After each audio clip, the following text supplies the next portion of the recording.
Excellent, thank you. And today we are going to talk about the often heard, all too common advice of write what you know, what we think that means, whether it's good advice or not.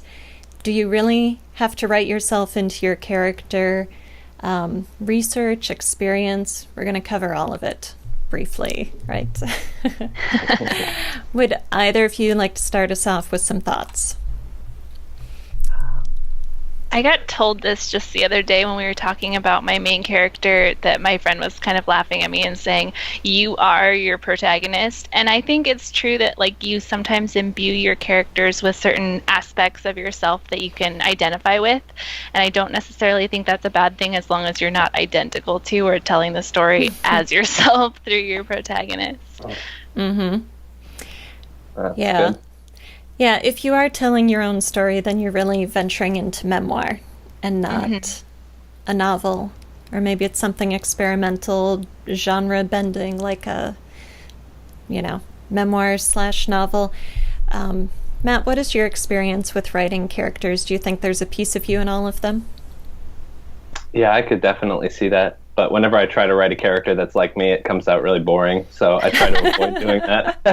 The best writing advice I ever got was that, writers just aren't very interesting as characters, right? They're not good characters. Mm-hmm. Yeah. It's a rare writer that has an interesting life enough to be a character in a book. Mm-hmm. I agree. I actually decided when I wrote The Murder in Skog Hall to use myself as a jumping off point for Jess Vernon, for the character, just for fun, actually. Just because, I don't know, seemed like a good idea at the time. And so there's this arts community on the Mississippi River that I've driven through, visited many times, that I really enjoy. And I've always thought if I ever lived a rural life, the rural arts community, that's where I would go. So I planted my character there. And I made her a writer. I gave her a golden retriever. I made her a vegetarian. She does yoga. So I just sort of took all these things I already know because they're a part of my life and my experience, and I gave them to her. But as soon as I started writing her, she became her own person. Like, I've never lived in an old farmhouse. I've never lived in an arts community. I've never seen a ghost that I'm aware of. So it really was just a jumping off point, and she isn't me, but I have more in common with her than any other character I've written. Yeah. Like personality traits and quirks and witticisms and things. That's what I tend to like infuse into my characters, is sort of the way that I would talk sometimes, or things that I would say, or ways that I would approach situations, and then they always take them a completely different direction than I originally aimed them at. But just giving that starting point, that identification, and then being able to move on from there. It's almost impossible not to do that because you're the one writing it, right? Like, your sense of humor is always going to come across in your books, even if it's in one of your characters' voices and not your own. Yeah, I suppose you could create a character who's so far removed from yourself that they really don't read anything like you, and then it's a process of stepping outside of yourself to embody that character and to really imagine that life. I've had to do that. Have either of you?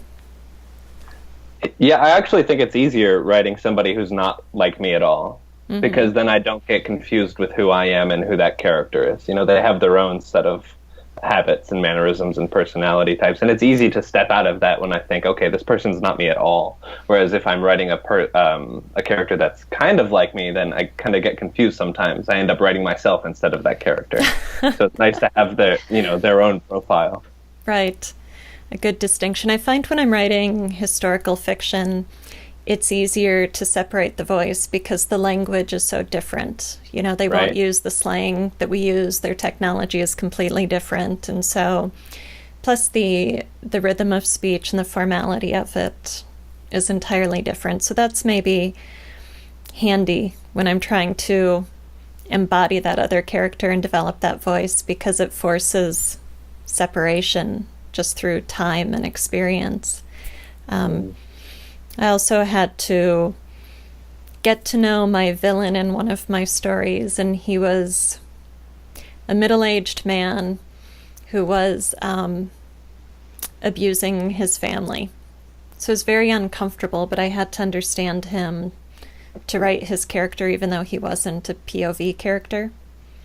So I did some journaling in his voice. I basically wrote his diary, so I could try to understand who this guy was and why he could do what he could do and still live with himself, and sort of justify his actions and his existence. And that was probably the most removed and the most uncomfortable that it's ever been.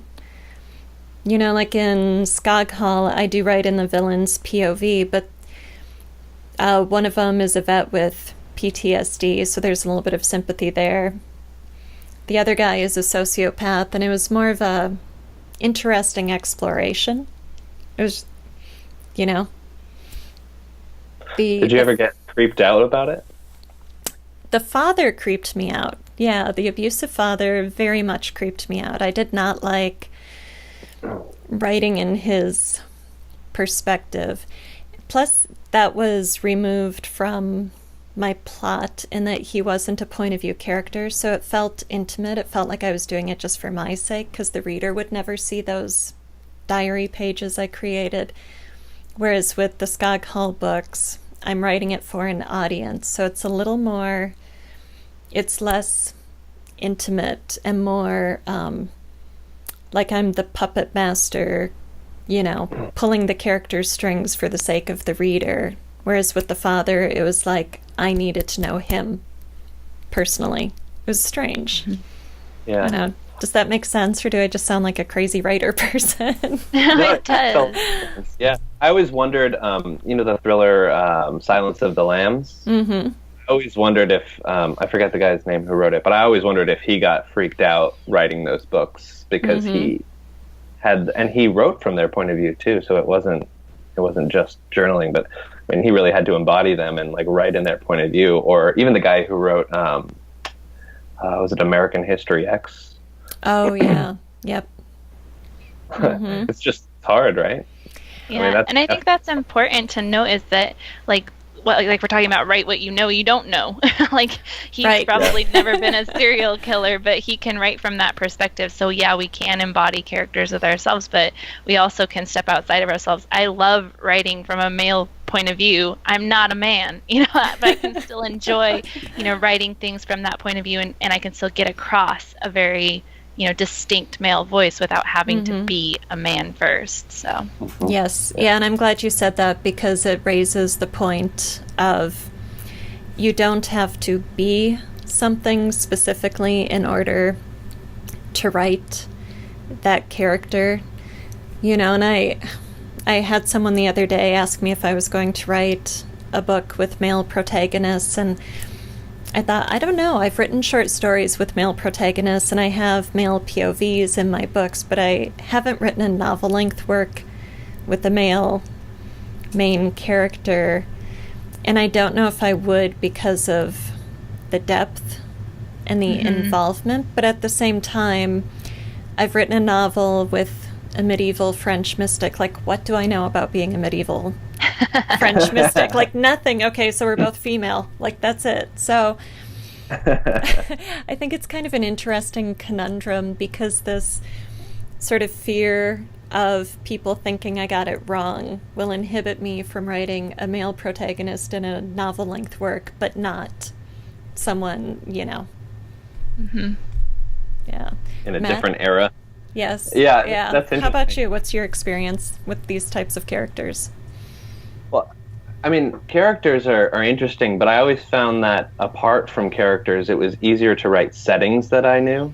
That's usually what I use more of. Like, I live in Austin, so I've used Austin in my books, and I've used places I've visited a lot, and like just the layout of a building, even if it's, you know, lifted and set down in a different city, or memories from my childhood, because the layout, if it's if it's something I know, it's so much easier to write about than having to go research a city and learn the streets and to be able to write about it. So I think I use settings and like objects more than characters that I know.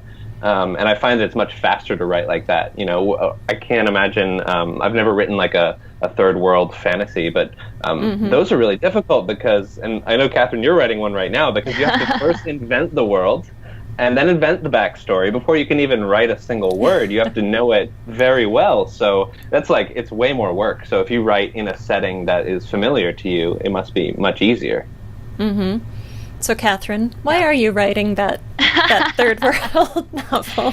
Because I love history, and because I love research, and because I have a bookshelf full of books with pictures and illustrations and things that I can go crazy about food and dress and, you know, and look at all the pictures of settings and things from the past, and be able to gather that and have a lot of fun playing around and making things up and kind of squishing things together from different centuries or places or times and making them all work. So So is it not one specific era? Are you like taking a couple different eras or historical periods and squishing them together? I am all over the place. I pretty much say, ooh, that's cool, and then I sit down and say, how can I make it work, and how can I make it so that the technology all matches and things. But it's fun.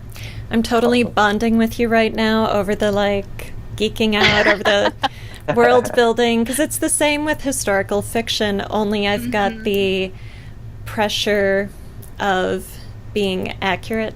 Like, it's the same process, but instead of just putting what I want into a world I'm inventing, I'm trying to write a story in a world that used to exist, but I have no experience with, that I know nothing about other than what I can go dig up from my books. And when I wrote the medieval piece, I didn't actually get to go to France, so I was using Google Earth and historical books, and I was looking at maps and saying, okay, I found out a lot of today's highways are actually built over the routes that the Romans used. So a well-traveled path, you know, has lasted through the centuries.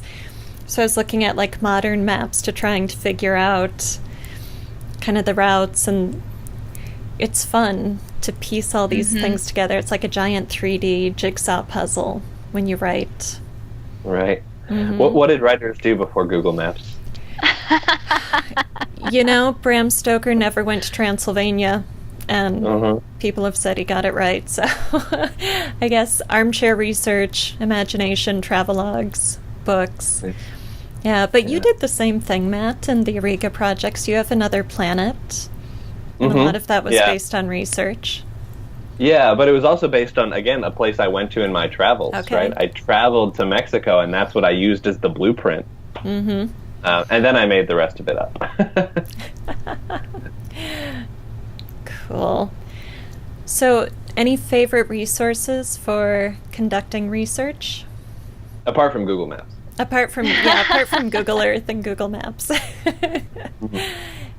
I like archaeology books a lot. Because that's where my interests lie, and I'm sure you guys like histories, right? I love books that have lots of pictures, though, because you need to have almost that visual impact too. Like, you can't just have words on the page. Like, you have to know what this looked like, and you know, to some extent, what it would have felt like, and what it would have, you know, the feelings and emotions and sensory things it would have created. And so I love, you know, having multimedia, not just reading text on a page. Yes, in fact, children's books are a huge resource when I write historical fiction, because they will be, you know, 3/4 pictures with just enough caption to hold a child's attention. So it's like just the facts, but you have the visual, and you don't get those pictures in adult books necessarily. You know, so it's really cool to see, oh, I need to know what, you know, chainmail looked like in the 13th century. Well, here's a picture. You know, what did a blacksmith's forge look like? There's a picture. Exactly. So, yeah, visit the children's section of your library, children's nonfiction. And if anybody's lucky enough to write about a period that has been covered in hardcore history, I'm sure there's like 12 to 15 hours of content. I know, right? So he wrote, the guy who does the podcast, Hardcore History, his name's Dan Carlin, he did a 6-episode series on Genghis Khan. So and if you ever go to his website, he lists every single source he uses, which is awesome too, in case you ever wanted to find something. Yes. I love getting those people have already done the research, and here's my list of awesome sources, and because then you can kind of say, oh, like this is kind of more of what I'm looking for, and you can find the books that really do have the information that you want in them, rather than just doing a blind search at your local library. Talk to your librarian, and get some help, because you never know what you're going to just pick up off the shelf. Might not be the best resource. It might be 2 books down. You never know. Right. It's the bibliography treasure hunt. So as you're reading that thing that's really awesome, and there's an annotation, go back to the bibliography, especially annotated bibliographies with footnotes where the author says, this book or this paper was like this. It was useful in this way. So that's a great way to really nail the resources that you need. Right. Yeah. I also like interviewing people. I'm thinking about finding a couple astronomers and a couple archaeologists to interview for my next book. Because not only can you like record them and ask them very specific questions, but you get their insight for having worked in that field too, that you might never have gotten from the archaeology books, right? Yes. Yeah, absolutely. And you should definitely do that, Matt, because I'm planning on it. I interviewed the Pepin County Sheriff for the second Skog Hall book, and it was the best thing I did for that book because, I did lots of research, I did lots of reading, and talking to him gave me those, like, insider things that I would not have found in a book. And he mentioned to me that cops wear 511 pants. It's a brand. It's a brand of pants. They're like, tough and durable, and they have all the right pockets, and they're whatever. So one of my beta readers is a retired police detective, and when I got his feedback, he said he was laughing when he saw the 511 pants part. Awesome. So you never know what little tiny detail you're going to unearth, and it's the thing that gives you authority with your readers. The ones who know, right? It's going to jump out at them, and it's a total win.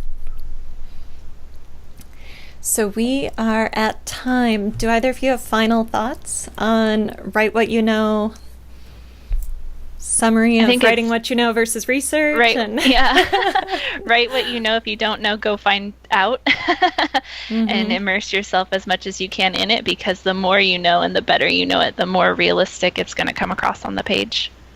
Yeah. And you can get to it anyway. Just do what you like doing. If it's travel, do that. If it's reading history books, do that. If it's talking to people, you can find tons of people who would love to talk about their profession who never get the opportunity. Yeah, absolutely. And I think really when it comes to writing fiction, you have to take a combined approach. You're going to start with what you know because it's what you're passionate about or because it's what's easy. And that is just going to be a jumping off point for so many channels of discovery, which I think is part of the fun of being an author.